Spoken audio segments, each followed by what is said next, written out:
Hi everyone, and welcome back to another print on demand video. This is going to be part 3 and the last video in this mini series of 10 things that all new print on demand sellers need to know. Now, I had no intentions of making part 2 or even this video part 3. However, you guys have been receiving it so well and telling me in the comments that it's been helping you a ton. So with that being said, this is going to be the last one. However, if you are new to print on demand and you're just getting into this space, I recommend watching all 3 of these videos. You can watch them in any order. However, what it's going to do is get you up to speed and teach you a ton and give you a general overview of print on demand. And then you can go into the channel and watch detailed videos on certain aspects. But by watching these 3 videos, it's going to teach you 30 things that you need to know about print on demand if you are new to this space, and it's going to do it very quickly and efficiently. With that being said, for those of you returning to the channel, welcome back, and thank you guys so much for all the support you've been showing me on these videos. For those of you who are new here, my name is Greg, and I like to talk about online entrepreneurship and particularly sharing the resources that I wish I had along my journey.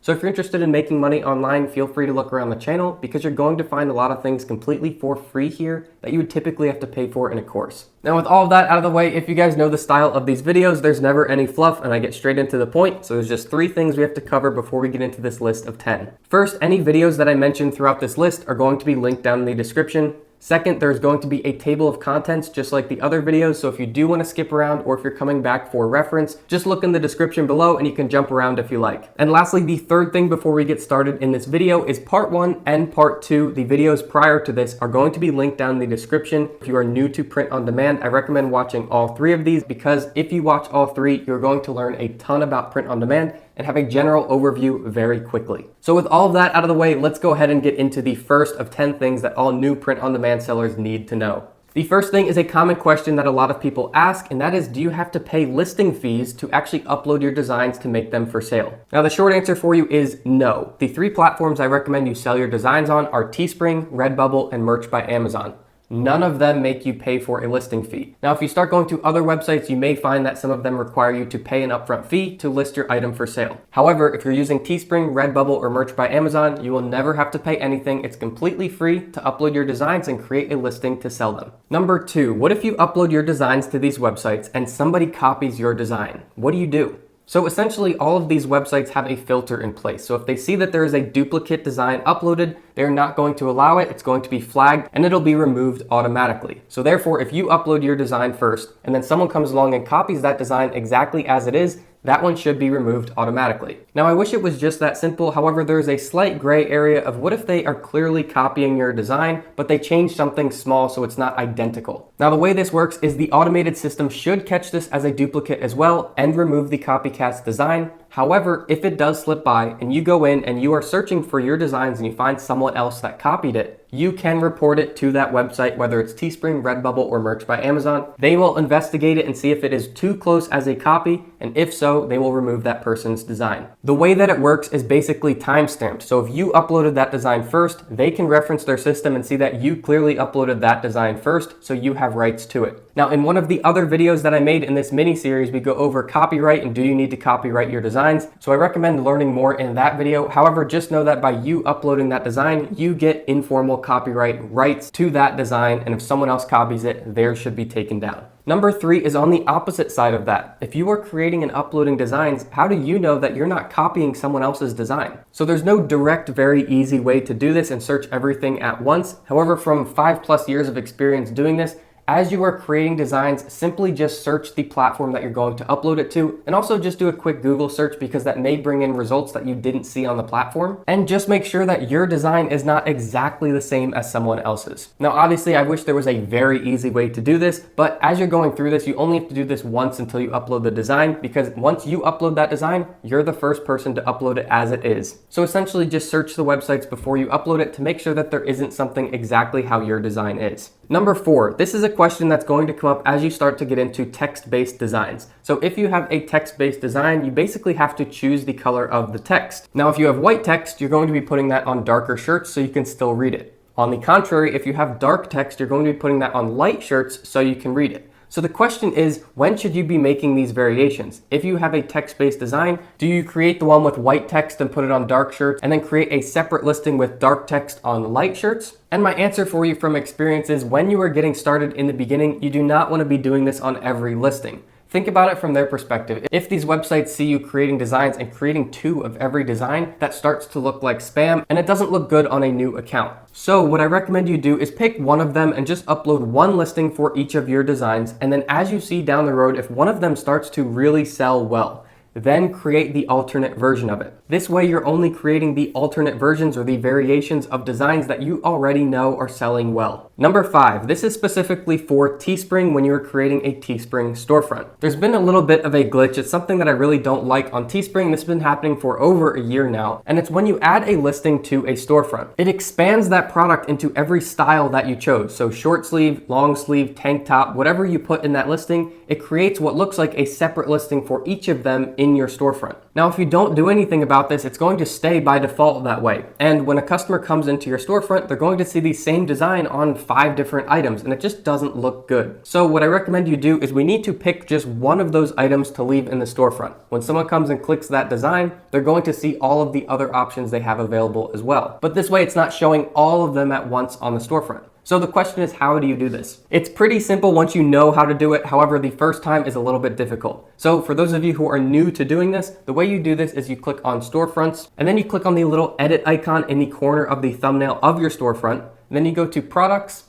add products, and then uncheck the versions that you do not want in the storefront. That's it. Then just make sure you save it and you are good to go. Moving right on to number 6, that is, do you need to do paid advertising? And if you are set on doing paid advertising, you want to spend money, how should you do it? Now, this response is all coming from experience, and I have tried a ton of different versions of paid advertising and saw which ones work best. Now, the only time I recommend doing paid advertising is if you really need some initial sales and you want to get your trust score on Teespring, or you just want to get the ball rolling and you have money to spend on it. For the vast majority of people, I don't recommend doing paid advertising because in most cases, you're just going to lose your money. You're not guaranteed to get sales from it, and it can be very difficult unless you know what you're doing. So with all of that being said, the way that I recommend doing paid advertising for print on demand, if you do need to get some quick sales, is doing paid Instagram shoutouts. Now in this video, I don't want to go into too much detail on this because this is totally a video in itself, and I've already made a video about it. So I'll link a video down in the description that goes over paid ads with Instagram shoutouts, so you can learn everything you need to know about it, but that will be linked down in the description. With that being said, just be clear that I do not recommend doing paid Facebook ads that you're creating yourself. The same, no paid Instagram ads, no paid Google ads, and the ones that I do recommend are paid Instagram shoutouts that are very different than creating your own ads. So again, you don't have to do any paid ads at all, but if you do want to learn about that, there's a video down in the description that'll teach you everything you need to know. Number 7, this is why I personally do not recommend using Printify, Printful, or Etsy to sell your print-on-demand designs.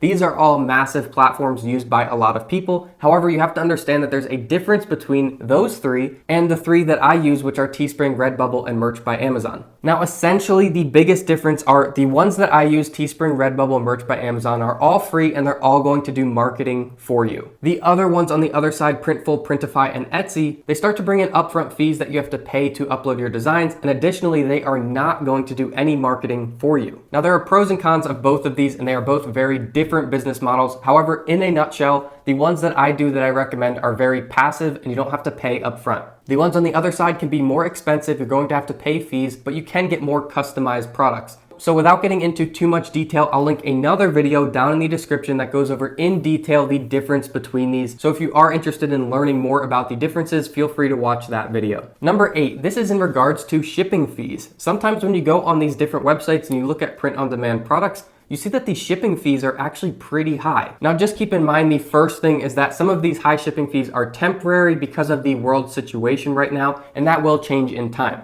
However, the more important thing to understand is that the shipping fees are determined by where the buyer is from, not where you as the seller are actually uploading from. So what that means is if you go look at listings, you may get a shipping fee for what it would charge to ship that item to you in your current location. Just know that there is a whole world of people out there. They may be in different locations where it is far cheaper for them to have a product shipped to them. So it depends on the buyer's location on what their shipping rate is going to be. Now again, if you want to learn a lot more about the shipping rates and how that all works, there's a video down in the description. Keep in mind that for all of these things that you've seen in all of these last 3 videos, there are going to be detailed videos on the channel that you can find to learn more about them. Okay, we're finishing up with 2 very important things. This one is number 9, and this is a problem that I see a lot of new print-on-demand sellers run into in regards to picking a niche. Now, what we need to know as a new print-on-demand seller is that in the beginning, a niche is actually very important. The reason I say that is because it's going to determine how quickly and how many sales you're going to get when you're first starting out. If you are going into a niche that is too general of a topic, for instance, dogs, cats, coffee, one of those, that means that a ton of other people are likely in that niche already, meaning that it's going to be overly competitive. So you as a new seller creating some designs in that niche, you're not going to get found as quickly as if you went into a more specific niche. Think along the lines of a golden retriever owner who likes coffee. So this way you're bringing in not just dogs, but a type of dog, and then that person likes coffee. This way you can create designs that target a much more specific person. You're targeting someone that owns a golden retriever and loves coffee. They're two big staples of their personality,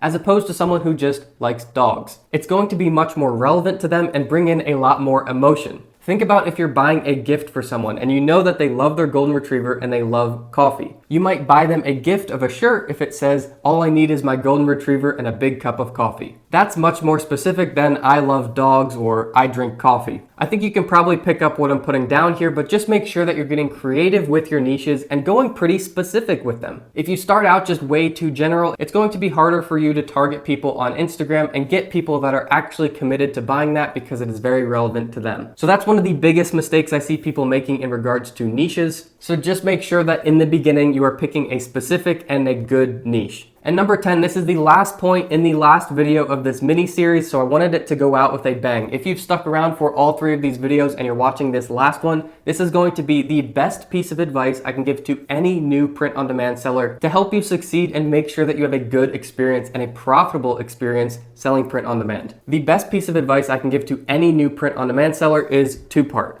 1, you need to make sure that you're picking a good niche. 2 is you need to make sure that you have a good design tool.